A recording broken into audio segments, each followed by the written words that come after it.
اگر کوئی آدمی کسی کو زبردستی کہے کہ تمہیں تمہارے بچے کی قسم، یہ لغو کلام ہے، کوئی قسم نہیں ہوتی۔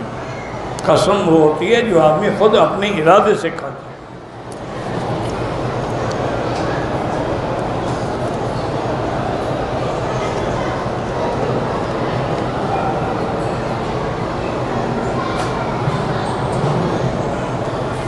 کہتے ہیں جی کہ ہمارے یہاں ایک بل پاس ہوا ہے کہ جو آدمی دوسری شادی پہلی بیوی کی اجازت کے بغیر کرے گا تو اس کو 1 مہینے کی سزا ہوگی اور جرمانہ ہوگا۔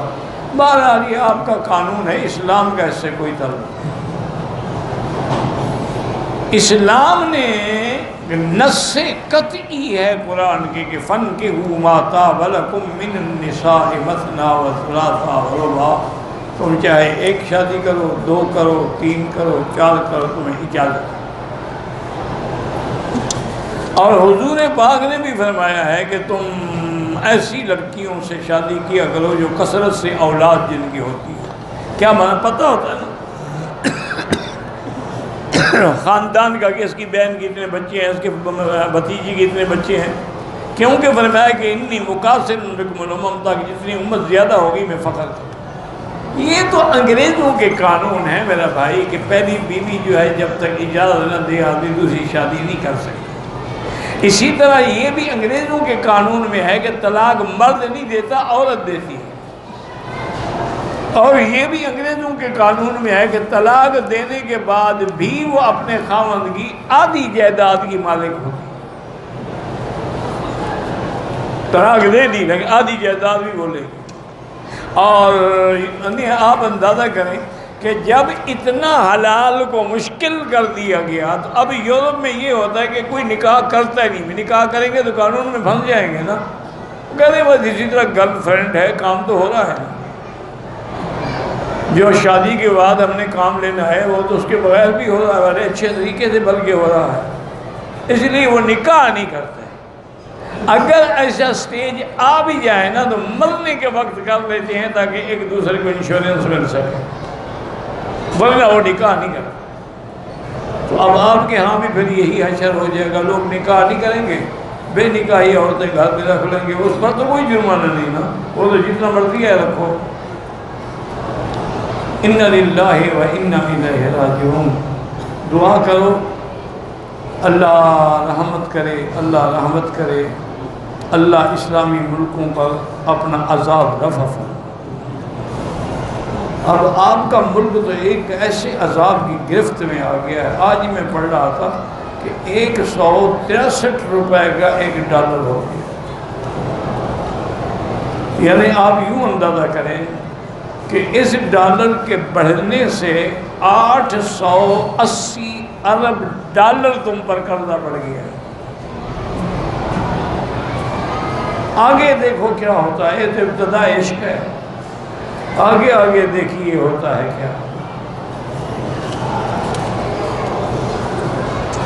وہ ہمارے حضرت مولانا ہزاروی صاحب ہوتے تھے نا، مولانا غلام غوث ہزاروی رحمۃ اللہ علیہ، اللہ ان کی قبر پہ کروڑوں رحمتیں۔ کیا لوگ تھے جی، میں نے آنکھوں سے دیکھا تھا خود کہ صبح کے ناشتے میں سوکھی روٹی چائے میں ڈبو ڈبو کے کھا رہے تھے۔ میں بڑا غصے میں آ کے حضرت مطیع الرحمان درخواستی کے سرداری کو میں نے کہا یہ کمال کی ہمارے لیے ناشتے میں 10 قسم کی چیزیں ہیں اور حضرت جو سوکھی، انہوں نے کہا مکی صاحب آپ ایک تو جلدی ناراض ہو جاتے ہیں، بلوچ آدمی ہیں، غصہ آ جاتا ہے آپ کو۔ بات یہ ہم نے ان کو پیش کیا، انہوں نے کہا کہ نہیں مجھے صرف چائے کی پیالی دے دو۔ اب ہم کیا کہیں؟ میں پھر گیا، میں نے کہا حضرت کہنے لگے بھائی سفر میں تھا تو ٹرین میں میں نے 2 روٹیاں اور تھوڑی سی دال خرید لی، 1 روٹی تو دال سے میں نے ٹرین میں کھا لی اور 1 روٹی جو تھی وہ لپیٹ کے بیگ میں رکھ لی۔ آج صبح جب بیگ کھولا تو وہ روٹی نکل آئی، تو میں نے کہا قیامت میں اللہ پوچھے گا اگر میں اس کو پھینک دوں یا کسی کو دے دوں، اس لیے وہ میں اسی کو ڈبو ڈبو کے کھا رہا ہوں، بوڑھا آدمی ہوں ایسے تو کھا نہیں سکتا۔ یہ لوگ تھے، اللہ ان کی قبروں پہ کروڑوں رحمتیں فرمائے۔ جو حق کہنا جانتے تھے اور ساری زندگی جرت کے ساتھ انہوں نے حق گزارا. ایک دفعہ بھٹو صاحب اللہ اس کو بھی بخشے فوت ہو گیا بیچارہ, اللہ مغفرت کرے, ہر آدمی گناہ گار ہے, کون گناہ گار ہے. تو اس کو مولانا نے کہا میں نے سنا ہے کہ تم شراب پیتے ہو. اور نے کہا نہیں نہیں حضرت میں شراب تھوڑا پیتا ہوں, میں تو شیرنی کا دودھ پیتا ہوں. نہیں آپ کتی کا پیشاب پیتے ہیں. یہ منہ پہ کہنا آسان نہیں ہے, زبان سے جوڑ دیا. ایک دفعہ تقریر میں فرمایا کہ بھائی انہوں نے وعدہ کیا تھا روٹی کپڑا مکان, تو وہ بھٹو صاحب نے سارے وعدے پورے فرما دیے. روٹی کے بجائے گولی دے دی, کپڑے کے بجائے کفن مل گیا, مکان کے بجائے قبر مل گئی, اور کیا چاہتے ہو. ان کے تینوں وعدے پورے ہو گئے. ابھی اور وعدوں کا بھی انتظار کرو انشاءاللہ. باقی اب وہ حق کہنے والے بھی نہ رہے, حق سننے والے بھی نہ رہے.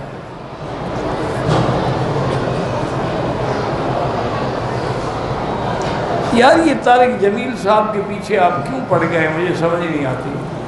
اگر انہوں نے کچھ کہا بھی ہے تو کیا میں ٹھیکیدار ہوں, ان کا وکیل ہوں, سیکرٹری ہوں کہ میں ان کے ہر بیان کا جواب دیتا ہوں؟ مجھے کیا پڑی ہے جواب دے دیں گے, ان سے پوچھے. اجمیر شریف میں دستار بندی ہوئی ہوگی, اللہ عالم, مجھے کیا پتا.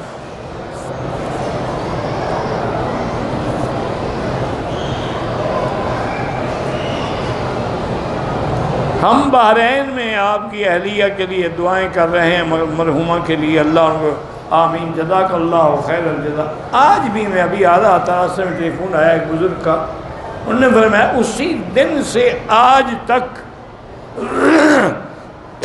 روزانہ ہم 1.5 لاکھ کلمہ شریف اور قرآن کے 10 ختم کرا رہے ہیں. یہ اس کا اپنا نصیب تھا بھائی, اس میں نہ میری کوئی بزرگی ہے اور نہ میری کوئی کرامت ہے. ساری زندگی اس نے طلباء کی خدمت کی ہے, کھانے پکائے ہیں, دھوپ میں کھڑے ہو کر تندور پہ آگ جلتی ہوئی میں روٹیاں لگائی ہیں.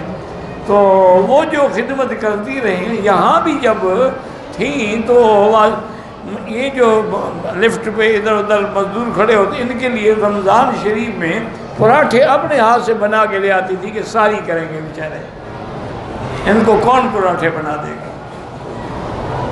یہ اس کی وہ نیکیاں ہیں, وہ اعمال ہیں جو آج اس کے کام آ رہے ہیں. میرا بیٹا ہے عبداللہ اور بیٹی فاطمہ ہے, اللہ ان کو اچھا بنائے, صالح بنائے. میری بہن کو طلاق ہوئی ہے, اس کے میاں نے ایک پیپر بھیجا, دوسرے مہینے 2 طلاقیں دے کے فارغ کر دیا. بہرحال اس کو 3 طلاقیں ہو گئی ہیں, تو یہ طلاقیں مغلظہ ہے, ہمیشہ کے لیے اس پہ حرام ہو گئی ہے. عدت گزار کے پھر جہاں چاہے نکاح کر لے. محمد عکاشہ تو نہیں ہے, عکاشہ عین سے ہوتا ہے, وہ رکھ سکتی ہیں نام, الف سے نہیں عین سے.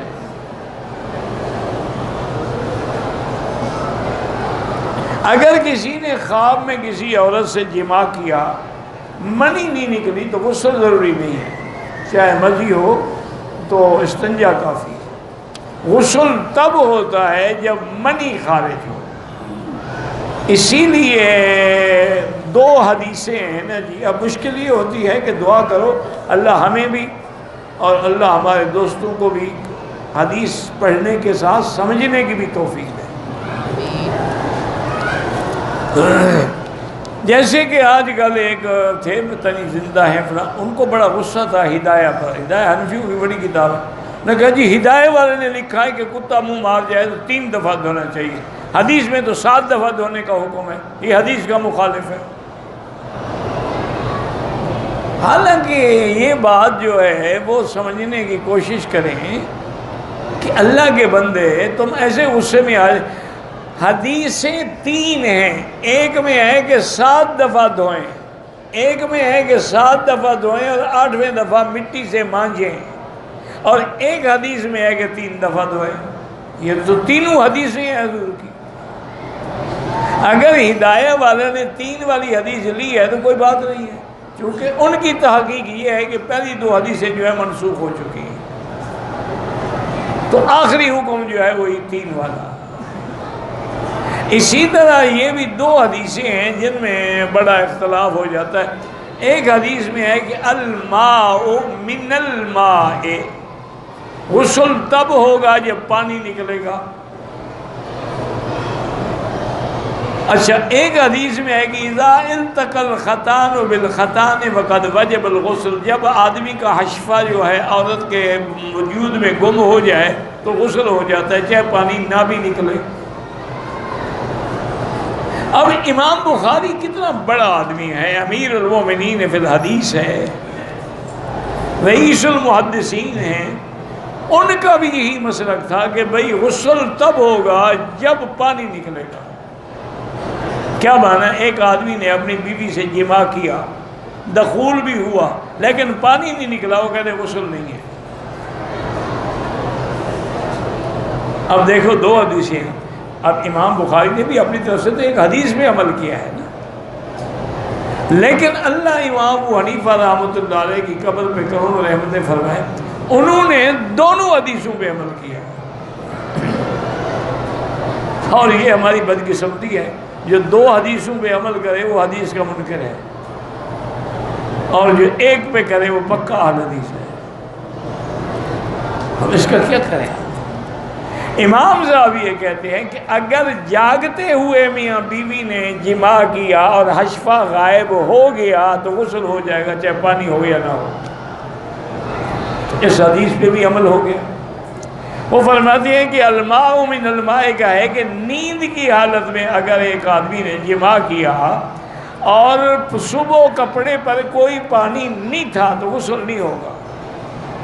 اگر اس کو خواب یاد نہیں ہے لیکن چادر بھری ہوئی تھی، اس میں پانی تھا، تو آپ غسل کریں، اس کا معنی ہے کہ اس کی منی نکلی ہے۔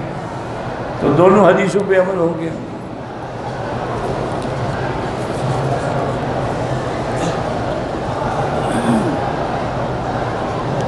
مجھے سنت توڑ کے جماعت میں شامل ہونا ہے، نہ توڑو نا، کیوں جو لا تبطلوا اعمالکم، اختصار سے پڑھ کے جماعت میں شامل ہو جاؤ۔ ہاں جماعت کھڑی ہے تو اب سنتیں نہ پڑھو۔ اذا اقیمت الصلاۃ فلا صلاۃ، جب نماز کھڑی ہو جائے اب کوئی نماز نہ پڑھو، یعنی کھڑی ہونے کے بعد نہ پڑھو۔ ہم تو پہلے سنتیں پڑھ رہے تھے، ہم نے بعد میں تو شروع نہیں کی۔ اس کے لیے حکم یہ ہے کہ اگر ہماری 4 سنتیں تھیں، 2 پہ سلام پھیر کے جماعت میں مل جائے۔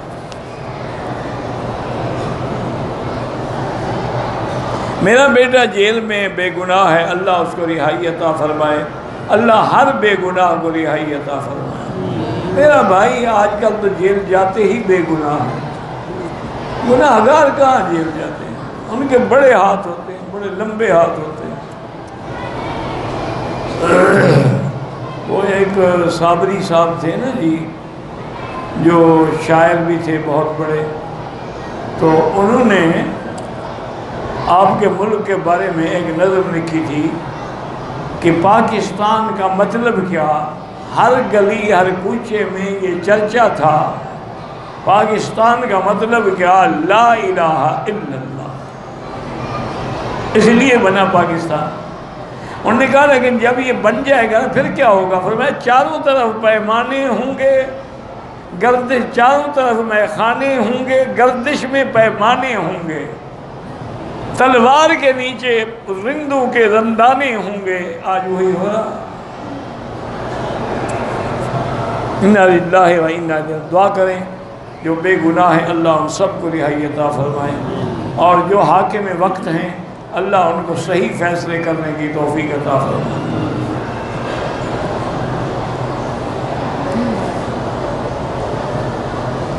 میں ہر سال اعتکاف بیٹھتا تھا، اس دفعہ چھٹی نہیں ہوئی، تو اعتکاف نفلی عبادت ہے، نہیں بیٹھے تو نہیں بیٹھے، رمضان شریف کے علاوہ بھی بیٹھ سکتے ہو۔ ہمارے دوست کی بھائی والدہ بیمار، اللہ ہر بیمار کو شفا عطا فرمائے۔ اللہم اشفنا واشف مرضانا مرضى من اوصانا واستوصانا ومرضى المسلمین۔ کہتے کہ امام ترمذی جو ہے رحمۃ اللہ علیہ بعض روایات کے بعد فرما دیتے ہیں کہ صحیح یا حسن غریب، تو اگر حسن ہے تو غریب کیسے ہے، اور صحیح ہے تو وہ حسن کیسے ہے؟ میرا بھائی یہ امام ترمذی کی طریقہ کار ہے کہ وہ آخر میں تینوں لفظ لکھ کے اشارہ کرتے ہیں کہ اس حدیث کی 3 سندیں ہیں، ایک سند میں تو صحیح کے درجے پہ پہنچ جاتی ہے، ایک سند میں غرابت ہے، ایک کے شواہد ہیں درجہ حسن پہ، تو یہ تو اشارہ کرتے ہیں، یہ محدثین کے کنایات ہوتے ہیں۔ دادی فوت ہو جائے تو کتنے دن بعد شادی کریں؟ تمہیں انتظار کی کیا، تم اسی دن شادی کر لو، تم کوئی عدت میں بیٹھے ہوئے ہو۔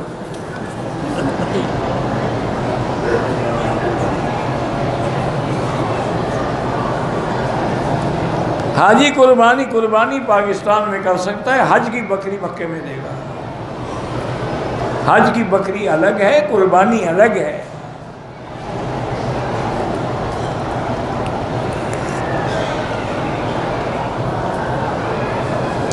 میرے والد والدہ فوت ہو گئے، ان کے طواف بالکل طواف کریں، عمرہ کریں، حج کریں، جو کچھ کریں، قرآن پڑھیں، ثواب بھیجیں۔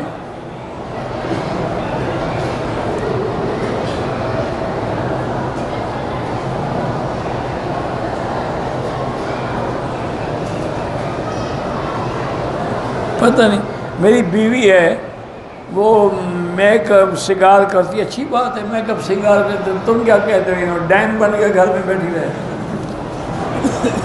کہ قریب جاؤ تو بدبو کے بھبکے آئیں۔ ہمارے یہاں تو یہی ہوتا ہے، دیہاتوں میں تو عورتیں بیچاری 2 مہینے غسل ہی نہیں کرتی۔ ہمارا ایک بلوچوں کا علاقہ تھا، وہاں بڑی سردی ہوتی، یعنی پانی جم جاتا۔ تو میں نے ایک آدمی کو دیکھا کہ اس نے گرے دھاگے میں گانٹھیں لگائی ہوئی ہیں۔ میں نے کہا خان یہ کیا ہے؟ کہتا ہے جی سردی کے موسم میں جتنی دفعہ بیوی کو ملتا ہوں نا تو ایک گانٹھ لگا لیتا ہوں، پھر گرمی میں کٹھے غسل کر لوں گا۔ عجیب آدمی ہے بھائی، اچھی بات ہے بیوی میک اپ کرے، سنگار کرے، کیوں نہ کرے؟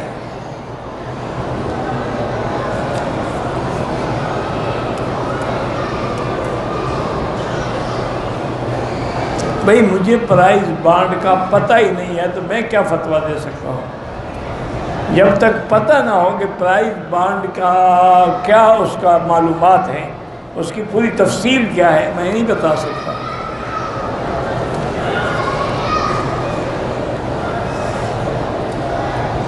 لڑکے نے ٹیلی فون پر غصے میں آ کے طلاق ہو گئی، ٹیلی فون پہ نکاح نہیں ہوتا، طلاق تو ہو جاتی ہے۔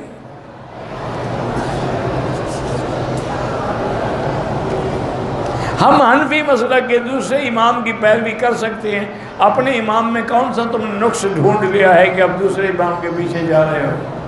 پہلے اتنا علم ہو گیا تمہارا کہ امام کی غلطی پکڑ لو؟ اگر ہو گیا ہے پھر تمہیں کسی امام کی ضرورت نہیں، تم خود امام ہو۔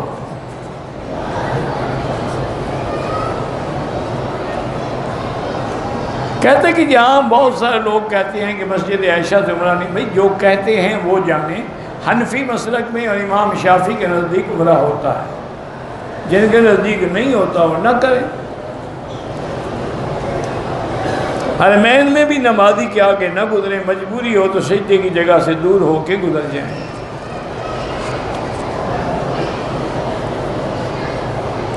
میقات سے پہلے احرام باندھنا، مثلاً ہم میقات ہمارا ہے یلملم، لیکن ہم احرام کراچی سے باندھ لیتے ہیں، ٹھیک اس لیے کہ خدا نہ خواستہ اگر ہوائی جہاز وہ محاذ گزر جائے، بتائے ہی نہ تو ہم کیا کریں گے، اس لیے پہلے باندھ لینا بہتر ہے۔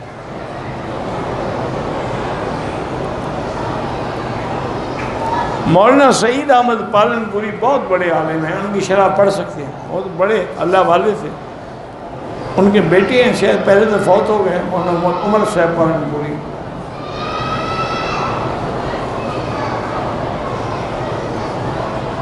اسماء اور رجال میں تو تقلید ہے، تو اسی لیے ہم کہتے ہیں تقلید کے بغیر گزارا نہیں ہوتا۔ ایک آدمی نے مسجد عائشہ سے احرام باندھا کعبۃ اللہ کا طواف کیا، صفا بھول گیا، سر کے بال منڈوائے، احرام کھول دیا، اب دم پڑ گئی۔ دو ہی تو چیزیں ہیں عمرے میں، طواف اور صفا، بھول کیا گیا، یاد کیا رکھا؟ اب دم دے گا نا انشاءاللہ، مجال ہے کبھی بھولے۔ جب 400 ریال نکلے گا اور ضرب دینی پڑے گی 35 روپے سے، تو انشاءاللہ کبھی یہ مسئلہ نہیں بھولے گا۔ میرا جو داماد ہے میری بیٹی کو مارتا ہے، اللہ ہدایت دے، بیٹی سے کہیں کہ 2 رکعت نماز پڑھ کے خاوند کی ہدایت کے لیے دعا کرے، اور اللہ کا نام ہے یا مانعو یا مانعو یا مانعو، یہ پڑھ کے دم کیا کرے، اور کھانے پہ پانی پہ دم کر کے خاوند کو دیا کرے، انشاءاللہ ٹھیک ہو جائے گا۔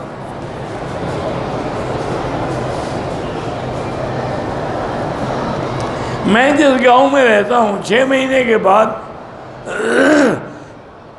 یا سال کے بعد 2 دن کے لیے نماز قصر پڑھیں گے۔ دین کی تعلیم دیتی ہیں لیکن اپنے رشتہ داروں سے قطع تعلق کرتے ہیں، بہت بڑا گناہ ہے۔ صلہ رحمی کا حکم ہے، حتیٰ کہ حدیث میں ہے اللہ نے فرمایا کہ من وصل کہ وصلت، جس نے صلہ رحمی کی میں بھی اس کو رحمت سے قریب کروں گا، جس نے قطع رحم کی تو میں بھی اس کو رحمت سے دور کر دوں گا۔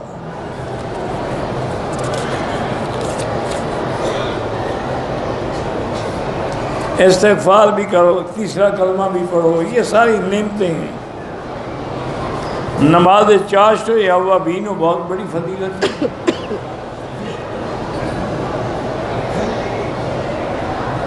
میں دل کی مریض ہوں۔ ایک تو بیٹی آج کل دنیا میں بڑی ترقی ہو گئی ہے، ہر جگہ کارڈیالوجی سینٹر موجود ہیں۔ یہاں باب ملک عبدالعزیز کے سامنے جائیں نا تو ایک بڑی ہسپتال، یہ بھی صرف اسی دل کے لیے ہے۔ عمرے والا ہو یا حج والا وہاں جا سکتا ہے، آپ کو مفت میں علاج بھی دیں گے، چیک اپ بھی کریں گے، دوائیں بھی دیں گے۔ باقی اللہ کا نام ہے یا قوی والقادر والمقتدر، پڑھ کے دعا کیا کرو۔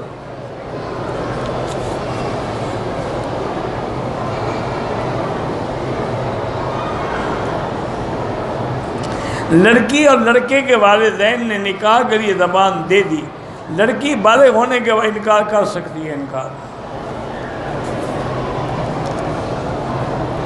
اگر بچہ بھاگ رہا ہے، گم ہونے کا خطرہ ہے، نماز توڑ سکتے ہیں۔ اگر نماز میں چھوٹی بچی رو رہی، اٹھا سکتے ہیں۔ عمرے میں نقاب نہ باندھے، سر کے آگے کپڑا لٹکا دے۔ طواف کر سکتی ہے نقاب کر کے، عمرے میں نقاب نہ باندھے۔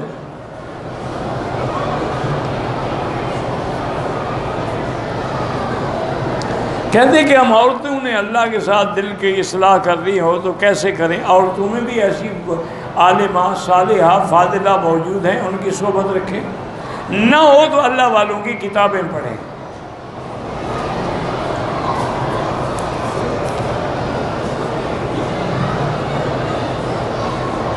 بچے ہیں لیکن 15 سال کی عمر سے نامرد ہو گئے ہیں، یہ کوئی بیماری ہے، اس کے لیے علاج بھی کروائیں اور اسی نیت سے زمزم پئیں۔ دوسری شادی کے لیے پہلی بیوی کی اجازت کا شریعت میں کوئی حکم نہیں ہے۔ روزگار کے سلسلے میں سب سے زیادہ عمل جو ہے قرآن کے حکم سے وہ ہے استغفار۔ قُلْ تُسْتَغْفِرُوا رَبَّكُمْ إِنَّهُ كَانَ غَفَّارًا يُرْسِلِ السَّمَاءَ عَلَيْكُمْ مِدْرَارًا وَيُمْدِدْكُمْ بِأَمْوَالٍ وَبَنِينَ۔ اللہ پاکستان کی حفاظت کرے، اللہ پاکستان کو معاشی بدحالی سے بچائے، اللہ تبارک و تعالیٰ پاکستان کو ظالموں سے محفوظ رکھے، قادیانی، یہودی اور حنود کے فتنوں سے محفوظ رکھے۔ بچے اور بیٹیوں کے رشتے کے لیے گھر میں ہر لڑکی لڑکا 3 دفعہ سورۃ الرحمن پڑھ کے دعا مانگے، جلدی رشتے ہوں گے اور اچھے ہوں گے۔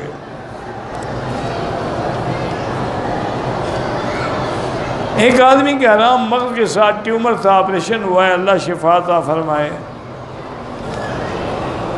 ہماری عشاء کی نماز اور فجر کی نماز جہاد میں بھی پڑھ سکتے ہیں، اگر کوئی حل نہ ہو تو اتر کے قضا کریں گے۔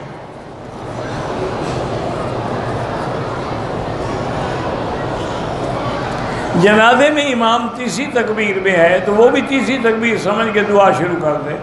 جب امام سلام پھیرے تو جو تکبیریں رہ گئی ہیں اللہ اکبر اللہ اکبر اللہ کر کے پوری کر دے۔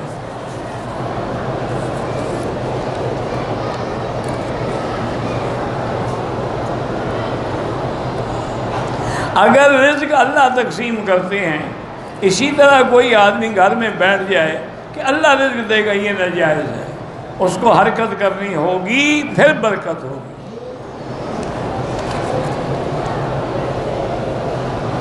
اکثر نماز میں وہم ہوتا ہے کہ وضو ٹوٹ گیا، وہم کو چھوڑیں، لاہور پڑھ لیا کریں بس۔ میری والدہ حیات ہیں لیکن بھی ان کے لیے عمرہ کر سکتی ہیں آپ۔ شیطان دل میں گندے خیالات ڈالتا ہے تو لا حول ولا قوت الا باللہ زیادہ پڑھا کریں۔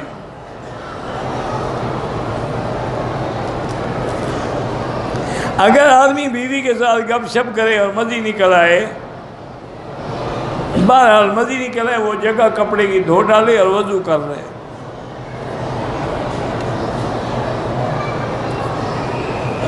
عمرے کے طواف میں 2 چکروں میں کندھا ننگا رکھا، باقی میں نہیں رکھوں، نہیں کوئی حرج نہیں، لیکن رکھنا ساتھ میں چاہیے۔ بہرحال امام کے آگے کھڑے ہو کے نہ نماز پڑھیں نہ جنازہ پڑھیں۔ اب مجھے پتہ چلا ہے کہ طواف کے بعد 2 رکعت واجب ہے، نفل نہیں، لیکن میں نفل سمجھ کے پڑھتا رہا۔ پڑھتے تو رہے نا، اللہ قبول فرمائے۔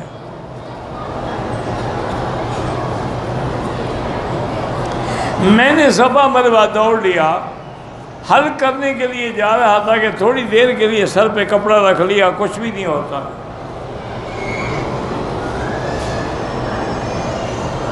مدینے سے مکہ آتے ہوئے، مدینہ منورہ سے مکہ مکرمہ آتے ہوئے راستے میں احرام باندھا، میں نے کھجور کے درخت سے کچھ کھجور توڑ لی، کوئی حرج نہیں۔ واش روم میں احرام کی دونوں چادریں اتار لی جائیں، کوئی بات نہیں۔ وہ ڈرتے ہیں کہ پلید نہ ہو جائے۔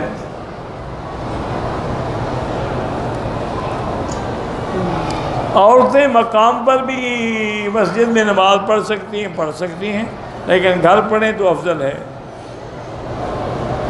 اذان کے بعد دعا جو ہے ہاتھ اٹھا کے مانگنے کی کوئی ضرورت نہیں، ویسے دعا ہے، حضور نے خود سکھائی ہے کہ درود شریف پڑھیں، اس کے بعد یہ دعا مانگیں، اللہم رب هذه الدعوة التامة والصلاة القائمة آت محمد الوسیلة والفضیلة والمقام المحمود الذي وعدته انك لا تخلف الميعاد۔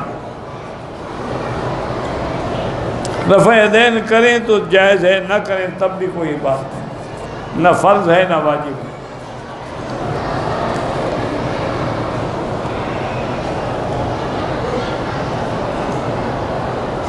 ہماری فلائٹ مس ہو گئی ہے، بہرحال اللہ آپ کی مشکلیں حل کرے۔ اگر کوئی امام برے کام کرے اس کے پیچھے نماز نہ پڑھا کرے۔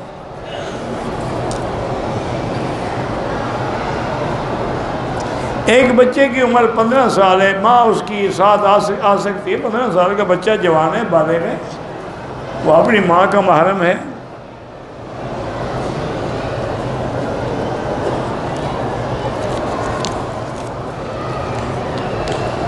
پتہ نہیں کیا لکھا ہے آپ نے کہ پڑھنے سے نماز ہوتی ہے، کیا پڑھنے سے؟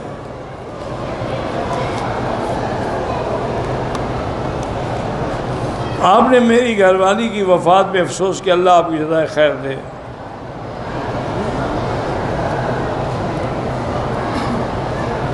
مجھے پہلی بیوی کہتی ہے کہ تم اگر دوسری شادی کرو تو مجھے چھوڑ دو، وہ کہتی ہے نا تم تو نہیں چھوڑتے، نہ چھوڑو بس۔ مجھے جوڑوں کا درد ہے، بہرحال مجھے بھی خود تکلیف ہے، اللہ شفا عطا فرمائے۔ روغن بلسان دکانوں پہ ملے گا۔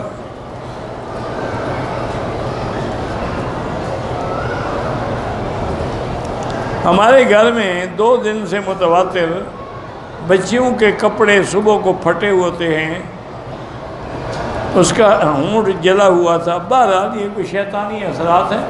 سورۃ البقرہ پڑھ کے پانی میں گھر میں ڈالو، دم کرو۔ میں نے ارادہ کیا تھا کہ مسجد عائشہ سے عمرہ کروں گی، لیکن حیض آ گیا، کوئی بات نہیں کیا۔ جو بھی فوت ہو گئے اللہ ان کو جنت نصیب کرے۔ طواف کے دوران عورتیں منہ ڈھانپ سکتی ہیں، عمرے میں نہیں۔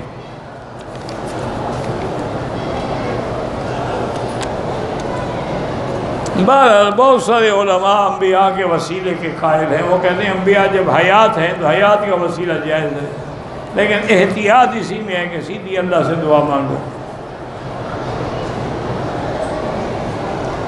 بعض حضرات کہتے ہیں کہ حضرت عیسیٰ علیہ السلام حنفی ہوں گے، حضرت عیسیٰ خود نبی ہے، اس کو کیا ضرورت ہے کسی تقلید کی، وہ تو خود رسول ہے۔ یہ لوگ سمجھتے نہیں، اعتراض کرتے۔ اس وقت دنیا میں فقہ حنفی ہے پوری دنیا میں۔ جب عیسیٰ علیہ السلام تشریف لائیں گے اس وقت بھی صرف فقہ حنفی ہوگی اور کوئی فقہ نہیں ہوگی، تو اس کے مطابق حضرت فیصلے فرمائیں گے۔ یہ تھوڑا کہ حنفی ہوں گے۔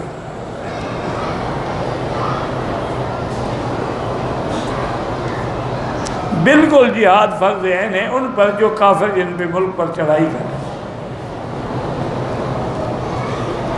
دوران طواف وضو ٹوٹ جائے، اگر 3 چکر سے کم ہے، 1 2 ہے، پھر ابتدا سے کرو۔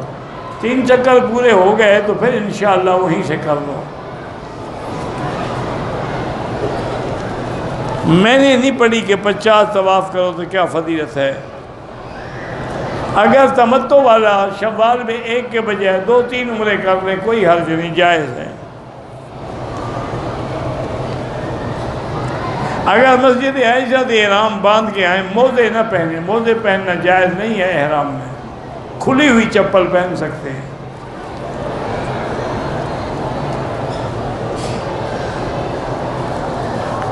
مطاف میں ایک ستون ہے برآمدے میں جس پہ حضرت عمر کا نام لکھا ہوا ہے، اللہ عالم، وہیں جو عرب کھڑے ہوتے ہیں ان سے پوچھیں۔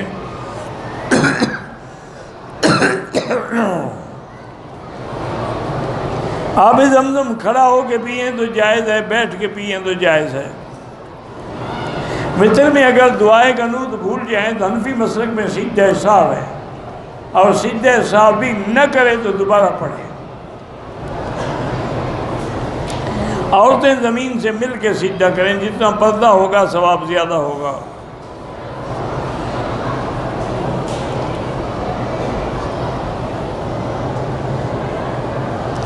ایک ایکسیڈنٹ میں مریض کو لے کے آئے، مریض درد کی وجہ سے شدید تکلیف میں تھے، گاڑی والے کو گالیاں دے رہے تھے، گالیاں دیتے بیچارہ بے ہوش ہوا۔ بہرحال کوئی بھی انسان ہے، اس کے اندر تو کلمہ ہے نا، مومن ہے وہ۔ زندہ بھائی کے لیے دعا کریں طواف کے بجائے۔ جمعہ کے دن انشاءاللہ درس ہوتا ہے، جمعرات کو نہیں ہوتا۔ اگر عمرے حج میں آئیں تو واپسی پہ شاپنگ کر سکتے ہیں، بالکل کر سکتے ہیں۔ اگر احرام میں شدت گرمی ہے غسل کر سکتے ہیں، لیکن خوشبو والا صابن نہ ہو۔ میں نے رش کی وجہ سے شیطان کو کنکری ہماری ان تک نہیں پہنچی، بہرحال اب تو بھی یاد کر رہے ہو کہ نہیں پہنچی تو دوبارہ جا کے رش کے بعد مار دیتے، نہیں ماری تو دم پڑ گئی۔ قضا جیسے نمازیں پڑھتے اسی طرح پڑھتے رہو ہر نماز کے ساتھ۔ مدینے سے آیا، احرام نہیں باندھا، مسجد عائشہ سے احرام باندھ کے عمرہ کیا تو دم پڑ گئی۔ دوران احرام ٹیشو پیپر پکڑے، اس سے دم نہیں پڑتی، لیکن جو آپ نے میقات کا عمرہ چھوڑا اس پہ دم پڑ گئی۔ جو نمازیں چھوٹ گئی ہیں ہر نماز کے ساتھ نیت کر کے پڑھتے رہو۔ اب مصلے نہیں ہیں، پہلے دور میں مصلے بنے ہوئے تھے، اب جو حرم بڑھایا گیا تو ٹوٹ گئے۔ اگر حرم میں جماعت سے رہ جائے، بلڈنگ میں جماعت کریں، انشاءاللہ 1 لاکھ تو ملے گا۔ اگر احرام مکمل ہونے کے بعد کینچی سے ٹک لگوائے تو دم پڑ جاتا ہے۔ سبیل کے نام سے جو باہر کھانا ملتا ہے، اگر امیر ہو تو نہ کھاؤ اور غریب ہو تو کھا لو۔ بریلوی مسجد نبوی میں نماز نہیں پڑھتے، اللہ نے ان کو محروم کیا ہے، تو تم کیا کر سکتے ہو؟ یہ سزا ہے نا شرک کی، کہ مکے مدینے آنے کے بعد بھی جماعت نصیب نہیں ہوتی۔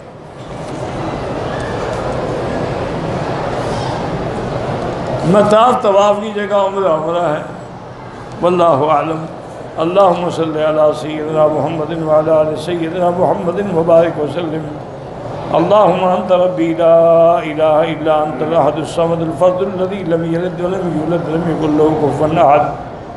اللہم انت ربی لا الہ الا انت الحنان المنان بدیع السماوات والارض یا ذا الجلال والاکرام یا ذا الجلال والاکرام یا ذا الجلال والاکرام۔ اللہم یسر امورنا وامور اولادنا وبناتنا واخواننا وامور من اوصانا واستوصانا وامور المسلمین مع الراحة لقلوبنا وابداننا والسلامة والعافية في ديننا ودنيانا۔ اللهم انك عفو كريم عظيم تحب العفو فاعف عنا۔ اللهم انا نسألك العفو والعافية المعافاة الدائمة في الدين والدنيا والآخرة۔ اللهم اجعل لنا وللمسلمين من كل هم فرجا ومن كل ضيق مخرجا ومن كل بلاء عافية۔ اللهم لا تجعلنا مصيبة للواثقين، لا تجعلنا عقدة للآكلين، لا تجعلنا فتنة للقوم الظالمين، لا تجعلنا من القانتين ولا تردنا عن بابك خائبين۔ اللهم انصر الإسلام والمسلمين، اللهم احفظ سائر بلاد المسلمين وهذا البلد الأمين فاجعل آمنا مطمئنا سخاء رخاء إلى يوم الدين۔ یا اللہ بیماروں کو شفا عطا فرما، یا اللہ بیماروں کو شفا عطا فرما، یا اللہ ہماری ظاہری باطنی روحانی جسمانی بیماریاں دور فرما، پریشانیاں دور فرما، یا اللہ بے حیاؤں کو حیا عطا فرما، بے اولادوں کو اولاد صالح عطا فرما، یا اللہ بے روزگاروں کو روزگار عطا فرما، قرض داروں کے قرض عطا فرما، یا اللہ جن کے گھروں میں بچیاں ہیں ان کے رشتے آسان فرما دے، یا اللہ پوری دنیا میں جتنی مساجد ہیں، مدارس ہیں، مراکز ہیں، دین کے ادارے ہیں، دین کی جماعتیں ہیں، دین کے کام کرنے والے ہیں، علماء ہیں، ان کی قدم قدم پہ حفاظت فرما۔ یا اللہ مسلمان فلسطین میں ہیں، حلب میں ہیں، شام میں ہیں، روہنگیا میں ہیں، اراکان میں ہیں، کشمیر میں ہیں، ہند میں ہیں، عرب میں ہیں، عجم میں ہیں، افغان میں ہیں، ان کی جان مال آبرو عزت کی حفاظت فرما۔ ربنا ظلمنا انفسنا ان لم تغفر لنا وترحمنا لنكونن من الخاسرین۔ ربنا آتنا فی الدنیا حسنة وفی الآخرة حسنة وقنا عذاب النار۔ صلی اللہ تعالی علی خیر خلقہ سیدنا و مولانا محمد وعلی آلہ وصحبہ اجمعین۔ اللہم صلی علی سیدنا محمد وعلی آل سیدنا محمد وبارک وسلم۔